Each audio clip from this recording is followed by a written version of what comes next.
नमस्कार मित्रों, हंस मंत्र साधना में आपका स्वागत है। मित्रों, आज मैं आपको बाबा रामदेव जी का एक पर्चा बता रहा हूँ जो राजा नवल सिंह को दिया था।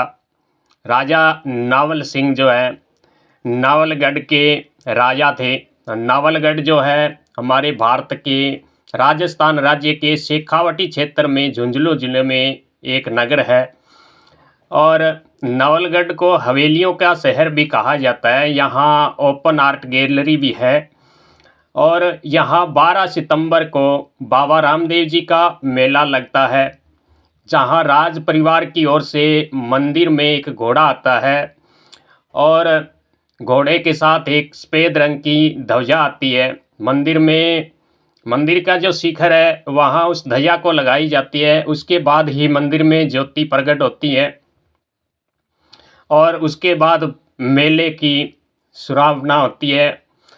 और राजा नवल सिंह का जो राज्य था वह सब 1678 के तकरीबन था और राजा नवल सिंह को अपने कुल देवी का वरदान था। उसे कुल देवी का इष्ट था। उसे कुल देवी से वरदान प्राप्त था कि हे राजा, तू अपने दुर्ग से युद्ध करना, कभी तुझे हार का मुख नहीं देखना पड़ेगा। अगर तू अपनी दुर्ग से बाहर जाकर युद्ध लड़ेगा तुझे हार होगी, उसमें मैं सहायता नहीं करूंगी।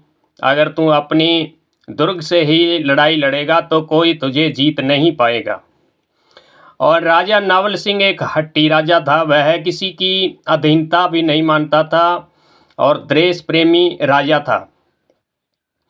तो मित्रों, यह कथा शुरू होती है पुष्कर के नज़दीक पालड़ी गांव है एक, और वह गांव ज़्यादातर मेघवंशी परिवारों का है। वहाँ मेघवंशी परिवार जो है निवास करते हैं और वहीं कुछ घर राजपूतों का है। वहीं एक ठाकुर राजपूत था जो वहाँ के जागीरदार थे। उनकी एक पुत्री थी चंपावती।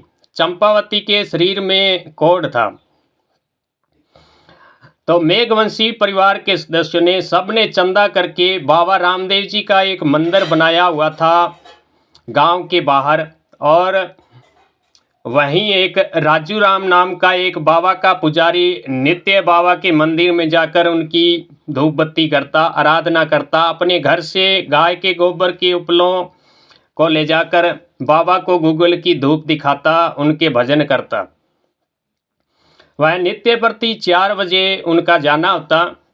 जब वह अपने घर से धूप बत्ती लेकर जाता, अग्नि थोड़ी सी लेकर जाता, तो उस ठाकुर की बेटी जो थी चंपावती वह देखा करती यह बुजुर्ग व्यक्ति जो है सुबह सुबह थोड़ी सी आग लेकर गांव के बाहर जाता है। शायद वहां जाकर वह लकड़ी से अपने शरीर को तपाता है, अपनी ठंड से बचता है। गांव में शायद उनके परिवार के उनके बेटे बेटियां हैं जो उन्हें ईंधन नहीं देते हैं, लकड़ियां नहीं देते हैं।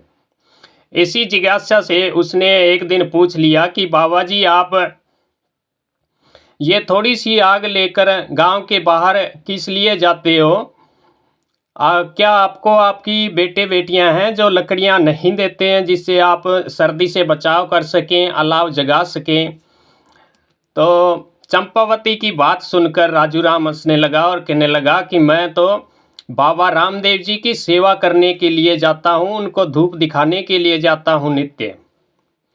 तो यह सुनकर चंपावती कहनी है कि बाबा रामदेव जी कौन है? तो राजू राम जी कहते हैं कि बाबा रामदेव जी रुणेचे के धनी हैं और द्वारकाधीश सर्वशक्तिमान है। तो चंपावती कहती है कि बाबा जो है क्या क्या कर देते हैं? तो राजू राम जी कहते हैं कि बाबा जब प्रसन्न हो जाते हैं तो दुखियों के सब कष्ट दूर करते हैं, कोढ़ियों के कोढ़ दूर करते हैं, निपुत्रों को पुत्र प्रदान करते हैं। बाबा हर सुख प्रदान करते हैं जो भी इनकी शरण में आता है। तो चंपावती कहते हैं कि हे बाबा जी, मेरे शरीर में कोढ़ है। अगर बाबा जी मेरे शरीर से कोढ़ मुक्त कर दे तो मैं भी बाबा की रोजाना सेवा करूं, उन्हें धूपिया दिखाऊं। तो राजू राम जी कहते हैं कि तू सच्चे मन से बाबा की सेवा कर, अवश्य ही तेरी बाबा पुकार सुनेंगे, तेरे शरीर से कोढ़ रोग से मुक्ति दिलाएंगे। और राजू राम जी चंपावती को बाबा की पूजा की विधि विधान सारी समझाते हैं और आशीर्वाद देते हैं कि जा, आज से तुम बाबा की सेवा साधना कर, तेरे कष्ट बाबा जरूर हरेंगे। तो चंपावती अपने घर में बाबा रामदेव जी का छोटा सा एक मंदिर बना लेती है और नित्य प्रति बाबा की ज्योत करती है, आरती दिखाती है, इनको धूपियाँ दिखाती है और भक्ति करती है। चंपावती की निर्मल और सच्ची भक्ति से बाबा रामदेव जी प्रसन्न हो जाते हैं और एक दिन साक्षात प्रकट हो जाते हैं। बाबा रामदेव जी अपनी दिव्य दृष्टि से, अपनी अपार शक्तियों से चंपावती के शरीर के कोढ़ को दूर करके उनके शरीर को बिल्कुल निर्मल कर देते हैं। और चंपावती बाबा के चरणों में पड़कर अनेक प्रकार से उनकी स्तुति करती है, जिससे बाबा रामदेव अति प्रसन्न होते हैं और चंपावती को वरदान देते हैं कि हे बेटा, आज से तुझे हमेशा मेरी भक्ति पूजा आराधना करना। जब भी तेरी कोई ओर पड़े, जब भी तुझे किसी समय मेरी आवश्यकता पड़े तो मुझे याद बस कर लेना, मैं तेरी सहायता के लिए तुरंत हाजिर हो जाऊंगा। इतना कहकर बाबा रामदेव जी अंतर ध्यान होते हैं और चंपावती मारे खुशी के बाबा रामदेव जी की पूरे जोरों शोरों से भक्ति करती है। धीरे धीरे वह बड़ी हो जाती है और उसकी शादी नवलगढ़ के राजा नवल सिंह के साथ हो जाती है। वह दुल्हन बनकर अपने ससुराल जाती है और सबसे पहले अपने महल में बाबा रामदेव जी की आरती करती है, उनकी जोत दिखाती है। तो जब वह बाबा की जयकारे लगाती है तो उनके जयकारे को सुनकर राजा नवल सिंह उनके पास आते हैं और कहते हैं, तुम किसके जयकारे लगा रही हो? तो रानी कहती है कि मैं द्वारकाधीश रुणेचर निवासी बाबा रामदेव जी के जयकारे लगाती हूँ, उनकी भक्ति करती हूँ। तो इस बात से राजा क्रोधित होता है और कहता है कि तू मेघवालों के देवता की पूजा करती है। अरे मेघवालों के तो हम घर में ना बढ़ने दे, तू उनकी पूजा करती है।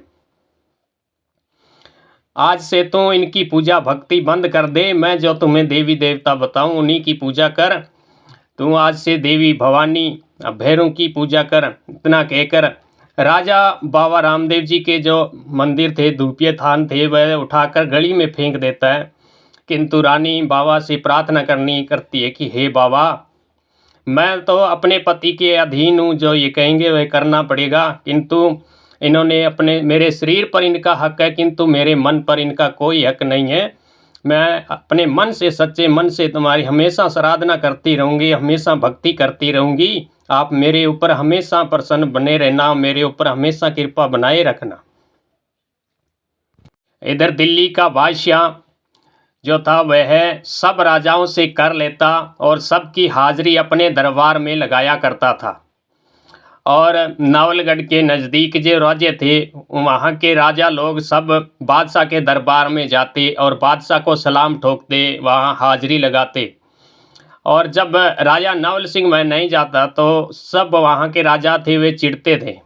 मित्रों, इसका अगला भाग आपको कल की वीडियो में बताएंगे। जय रुणेचे के धनी, खमा गणी खमा गणी।